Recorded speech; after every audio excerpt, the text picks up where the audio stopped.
trade deadline news that isn't completely catastrophic. That's cool. Bobby McMahon is a Leaf. Not something I or many other Leaf fans expected to be this jacked about in March of 2024 at the beginning of the season, but here we are. The Toronto Maple Leafs delivered the lovely news this afternoon. Here's what they said. And what's funny, this news did not break live on the SDP today, but it did break live during our recording of SDP VIP, our bonus episode that is for VIPs only on our YouTube channel, Apple Podcasts, and Spotify. Now, obviously, I can't show you the whole episode. That's for VIPs only, but I can show you the moment we heard the news. The Leafs inked Bobby McMahon to an extension. Oh, yeah?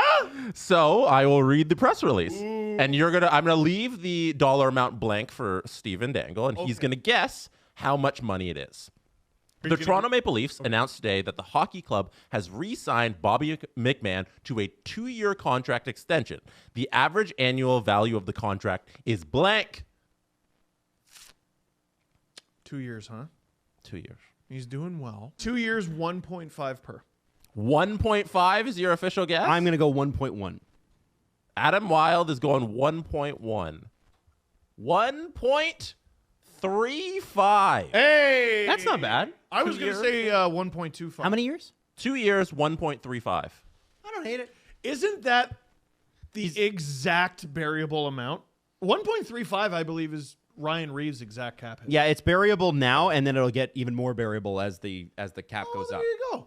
So you can still bury it. Secure the bag, Bobby. Love that. Good for him. Pretty exciting. I've put the whole Leafs press release next to me so that you can read it if you like, but the important parts that you actually care about, Bobby McMahon, who is 27 years old, has signed a 2-year contract extension, so obviously that would go next year and the year after that. $1.35 million per season. If $1.35 million seems like a random number, but also vaguely familiar, that's because it's the exact same cap hit as Ryan Reeves. But Bobby McMahon hasn't been in the NHL very long. Are we really going to do a 2-year contract extension for a hot streak? What if it doesn't work out? First of all, that's a terrible instinct, by the way, to always look at the worst case scenario. Second of all, it's not a bad instinct to think about the worst case scenario. First of all, it's the Toronto Maple Leafs. Second of all, you're planning ahead for the future and trying to figure out, are we protected? Are we safe? You can send guys down to the minors. And I don't really think it would be that much skin off the Leafs' back if they had to do it. They would get some cap relief out of it. But the reason Bobby McMahon signed this contract is because he's good.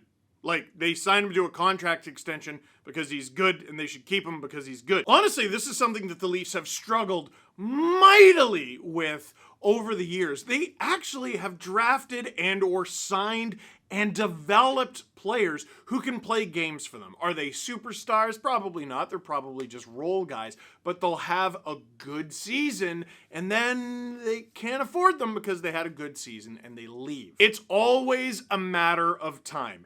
Ilya Mikheyev signed to the KHL. He does all right, signs an extension, does too good, he leaves. Zach Hyman, they got him in a sweetheart of a deal with the Florida Panthers. They sign him to a longer contract. He does well, then he does too well, he leaves for Edmonton. Trevor Moore, he was like healthy scratch, cannon fodder for a trade. He's gone. Now he's a fantastic part of the LA Kings. Alexander Barabanov just played in 200 NHL games with the San Jose Sharks. He's a regular NHL player. This happens over and over again.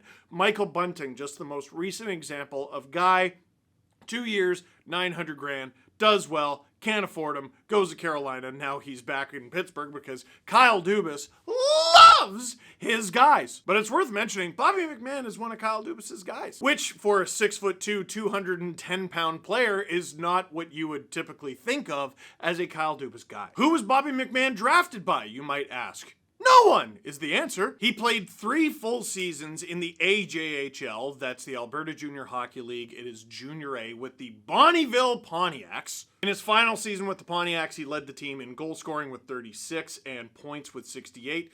Second was Brinson Pasichnuk. And he played 4 games with the Sharks. That's a thing. Did he translate that wonderful performance in the AJHL to an NHL contract? No! But the great thing about a good Junior A career is you are often able to parlay that into a college scholarship, usually at a school in the States. Bobby McMahon played 4 years at Colgate University, where he learned to make toothpaste. What do you mean that's not what they do? And I'm just looking through some of his teammates from his final year there. There's not a lot of guys who even went pro after that. There's a bunch of ECHL guys. There's a handful of AHL guys. Forget making the show. It's hard to make the minor leagues for the show out of college. Well, guess what? The Toronto Marlies offer him a deal. He was basically a point-a-game player with the Wichita Thunder in the ECHL as a rookie. Translates that into 21 AHL games where he had 4 points. But you gotta remember, this was a nightmare of a time to be graduating from college as a player who had aspirations of playing professional hockey because it was COVID. His final season in college was 1920, right when it began. And his first pro season was the 2020-2021 season when the Toronto Marlies didn't even have an ECHL team because the Newfoundland Growlers were not playing games. Fortunately, he only played 4 games with the Newfoundland Growlers where he had 4 points. He then went to the Toronto Marlies, and in 61 games, he had 24 goals. That's pretty good. Last season in the minors, in 30 games, he had 21 goals. In just 30 games. He gets an NHL contract, he gets an NHL call-up, and he looks really good in it, and he scores his first NHL goal against the Detroit Red Wings, and it gets called back, and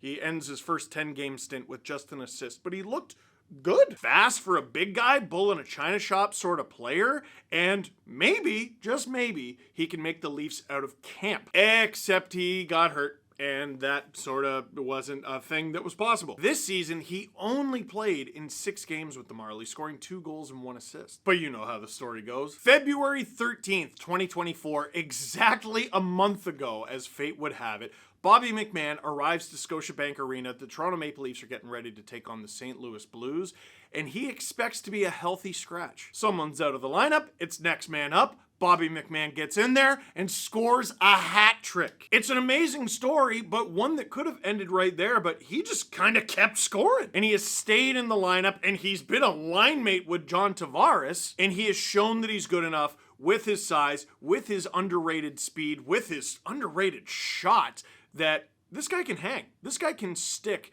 in an NHL lineup, and he's kind of exactly what the team needs. Did he re-sign for league minimum? No. Is it reasonable to expect a player who's performing well to sign for league minimum? No. But he has this contract extension put from his mind for the rest of the season, and for the next 2 seasons after this one, Bobby McMahon can be cheap depth scoring for the Toronto Maple Leafs, which they need so badly. It killed them early in the season to not have it.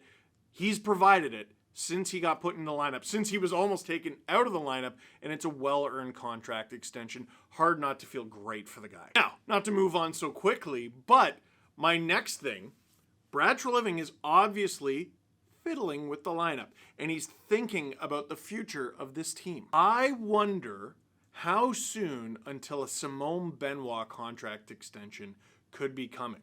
You never know. Could happen this week, could happen in a month, could not happen at all. But we've had our eye on that contract extension since long before Bobby McMahon was getting random hat tricks against St. Louis. So that is it for this one. Thank you very much for watching. Click like if you like this video. Click subscribe if you really liked it. Tell all your friends. You just never know. You show up one day thinking you're going to be a healthy scratch, and that day helps define the rest of your life.